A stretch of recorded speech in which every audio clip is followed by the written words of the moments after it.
This is a little bit of the farm, First Lady's farm.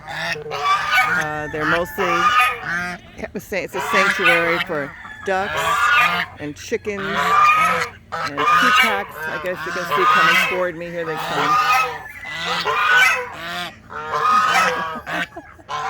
Goats. Here they come. They're walking all over the place. This is their backyard. They're in the backyard, and a lot of them are just, they're free to roam.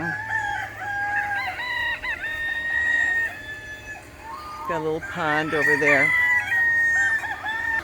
These are people who just have too many animals. They don't want them. They dump them off at Ybor City, the roosters, and they cannot survive in Ybor City. They'll be killed.